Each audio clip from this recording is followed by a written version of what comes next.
Hey fellow coders, welcome back to Cookie's Codecraft. Today we will be diving into the world of sorting algorithm and you will going to unravel the secret of bubble sort algorithm. So grab your coding hat because by the end of this video you will be a bubble sort pro. Before we started, let's quickly go over what we'll be covering in this video. What is bubble sort? How does the bubble sort work? A step-by-step example, time complexity analysis, code implementation in Python, pros and cons, conclusion and final thoughts. Bubble sort is very simple algorithm that work by rapidly stepping through the list to be sorted, comparing each pair of the adjacent item and swapping them if they are in the wrong order. It's get its name because smaller element bubble to the top of the list during each pass. Let's learn bubble sort in practical. As you can see, we have an array with bunch of number in it and we need to sort it out in an ascending order. To sort it out in an ascending order, we are going to use the bubble sort. And as you already know that bubble sort the element in pair. Like first of all, it will go to the first pair, then it will check whether the second element is smaller than the first element. If it is, then it will swap. And if it is not, then it will not swap.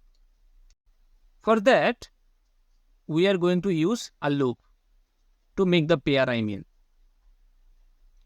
Basically a loop that will start from the second element, like j, start from the second index, like 1, because index starts from 0, 1, 2, 3, 4 and 5. So it will start from 1 and the first element will be j minus 1, means 0 in this case.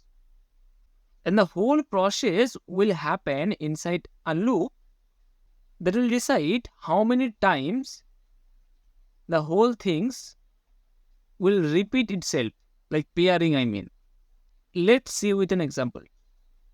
First iteration, that is starting from the 0 index. This 0 doesn't depend on this j, or this j doesn't depend on this 0. This 0 indicate how many times it will repeat itself, the process It will repeat 0 to length of this array. Length will be 1, 2, 3, 4, 5 and 6.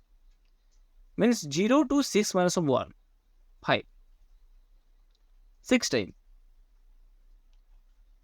And j, it is another loop that will start from the second index, in this case for 1, and it will make a pair like this. And it will check whether the second value is smaller than the first value. Let's see in action. First pair,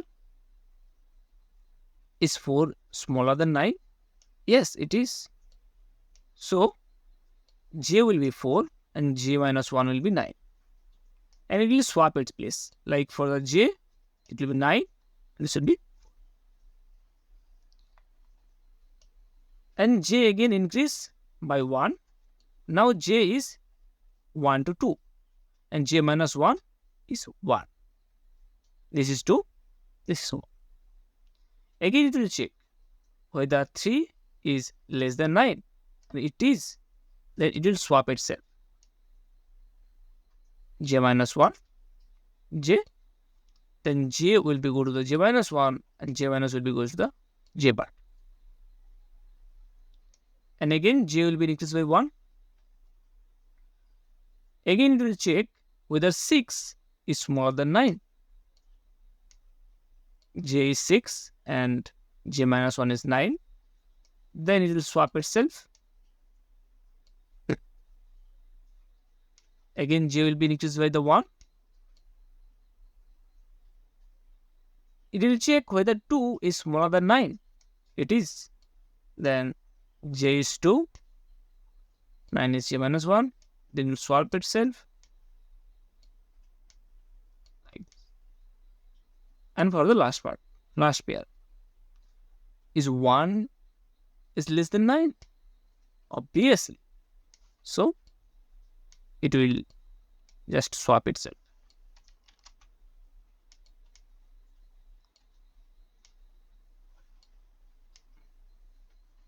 The first iteration is complete. Now iteration count will be increased by 1.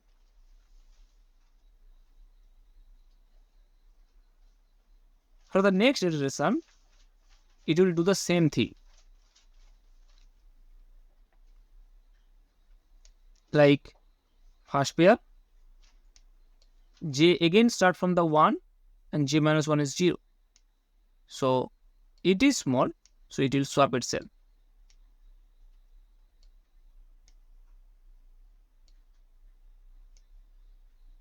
Then again second pair, is 4 smaller than the, is 6 smaller than the 4? No. So no swapping will happen. Then it will go to the next part. Is 2 smaller than the 6? It is. Then it will swap itself. Like swap.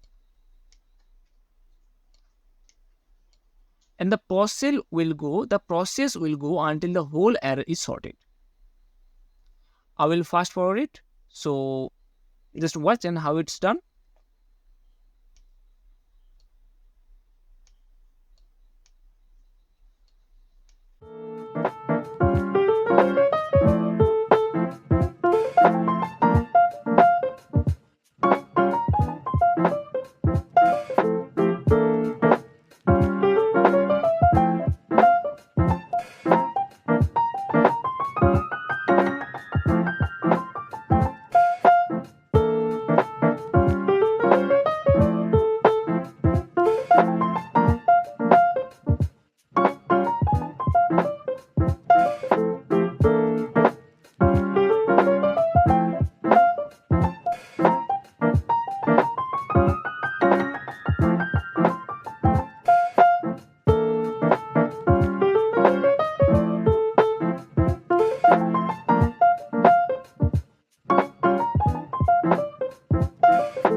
Now as you can see, the whole array is sorted.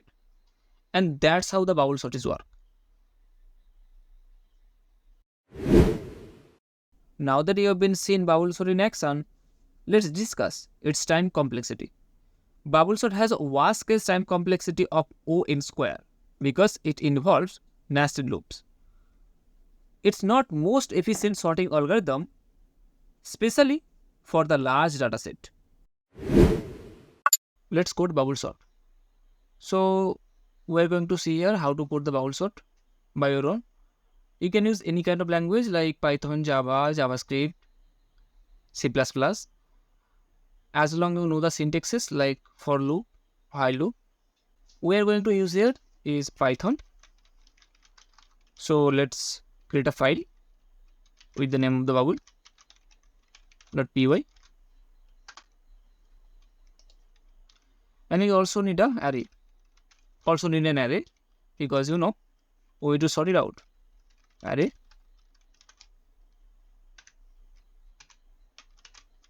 Let's put some value,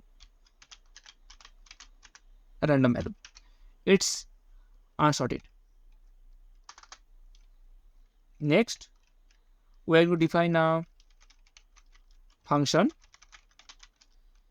because I preferred to write it in function so I can call it from anywhere in my code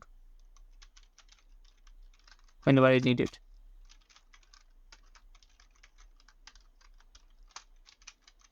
Here you have to pass the argument because in order to sort it out, we need an array. So we need to pass the argument inside a function.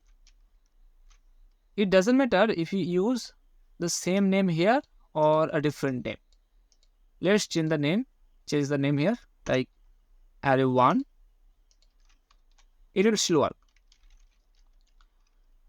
The next thing, we are going to define a for loop for I in range 0 to length of the array.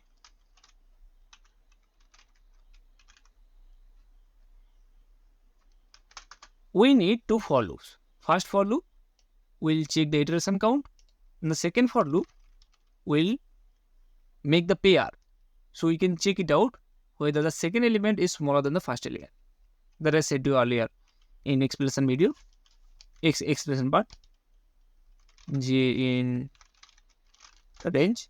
Remember, you will start from 1 to length of the array. And then it will check like if array J is smaller than array J minus 1. If it is, then it will swap. We're gonna use the temp here equal to array J, then array J equal to array J minus 1. Then we need to assign array J minus 1 the temp. J minus 1 is equal to temp. And that's it. It's that simple. It's very simple to code the bubble sort. Let's check it out whether our bubble sort is working or not. As you can see here, I just use the previous before and after. Before the array and after the array, sort the array. Basically here the bubble sort is called here, and this function, after calling this function, our array will be sorted. Let's check it out. Let's run the whole thing. As you can see here, before sort, our element were like random in order. Now after sorted, as you can see, the thing is sorted. And that's how you sort the bubble sort. Let's analyze the code a little bit more in details.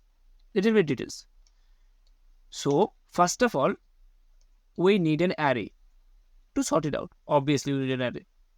Next, we need to define a function. You can do this part or you can omit this part. It doesn't matter. I would prefer you do this because it is much more flexible. Like you can use any from anywhere. It's a better choice. And next thing is we are going to use 2 for loops. First for loops will define the iteration count, like how many iterations it will take to sort this array.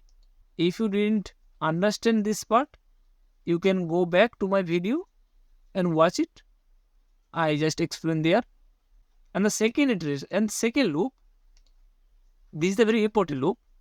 This loop will make the pair, like this pair and this pair or this pair, and it will check whether the second element is less than the first element. If it is, then it will swap using the third variable, and if it is not, there is no else part, so it will not swap. The whole thing will run until the array is sorted, and that's how our code is working. And you can make it more efficient by reducing the sorted value that already sorted in the array by reducing the length of the array minus 1 in J part. Means in first iteration, it will goes from here to here because nothing is sorted. For the second iteration, it will goes here from here because the I 0 to I, then it will reduce from one value because already one value is sorted and that is in the end. So we can easily omit these things. So our code will be a little bit faster. Code will run a little bit faster, and that's it. And it still work, and you can see easily. Let's run. As you can see, it still work. And that's how you code bubble sort. I hope you can understand. You understand these things. If you didn't understand the thing, you can again watch these things until you understand. Before we conclude, let's briefly discuss the pros and cons of bubble sort. Pros: easy to understand and implement, required minimal additional memory. Cons: inefficient for large dataset, doesn't perform well with nearly sorted data. There are more efficient sorting algorithm available, like quick sort and merge sort. There you have it, folks. We have explored the bubble sort, how it's work, and its pros and cons. While it may not be the fastest algorithm, understanding its inner working, it's a great way to deepen your understanding of sorting algorithm in general. If you found this video helpful, do not forget to give it a thumbs up and subscribe to Kuki's Code Craft for more coding tutorial and algorithm explanation. Also, feel free to leave any questions or suggestion for future video in the comment below. Until the next time, happy coding!